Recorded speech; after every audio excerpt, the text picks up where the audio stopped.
Yes, mga bay, it is not the question about faith, but it is the question about the quality of our faith. Is it increasing or decreasing? Mga bay o mga kaisabingay, ang atong pagbasa sa atong ebanghelyo karon, ang mga apostoles ni hangyo sa atong Ginoo niingon sila, dungagi ang among pagtuo. Why? Unsa may lang na sinati. Nawad-an na silang pagtuo, nawad-an na silang paglaom, and that is exactly what we are experiencing in this very moment.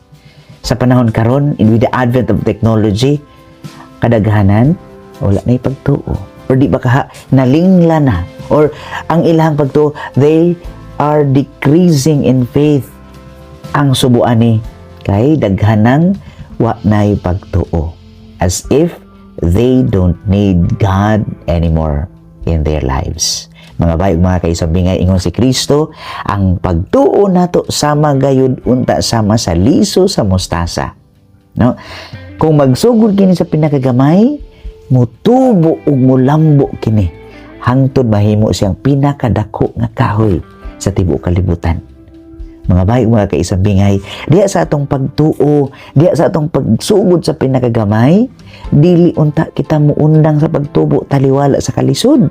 Kaya nasayod man kita ang atong kinabuhi, our journey, dili man tanan hayahay, dili man tanan asenso, dili man tanan makabot dayon nato atong gusto. Instead, we have to work on it. And that is the same story in the parable of the mustard seed. Nga kinahanglan ang liso, bubuan pa na. Kinahanglan, it takes time, it takes years, no, para mutubo siya.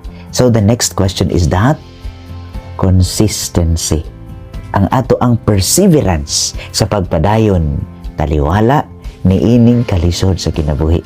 That is the quality of our faith. Dili pasabot nga diha sa imong kabinyoon tanan hayahay, tanan asenso, tanan malipayon, tanan magsigi og katawa. It is not. Labi na diha sa inyong kaminyoon, sa mga magtiayon, it is for better or for worse, for richer or for poorer, in sickness and in health. Paris na siya. So, una atay mga challenges sa atong kinabuhi. We must not just appreciate and be grateful to God sa tanan mga grasyang atong nadawat, sa atong pagpasalamat kaniya, but even sa atong kalisod, even sa atong mga sacrifices, even sa ato ang struggle sa kinabuhi, we have to thank God.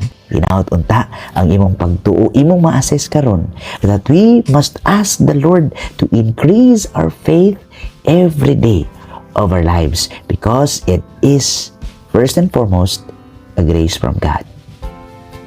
Ang Dios sa kanunay manalangin kanatong tanan sa ngalan sa Amahan, sa Anak ug sa Espiritu Santo. Amen.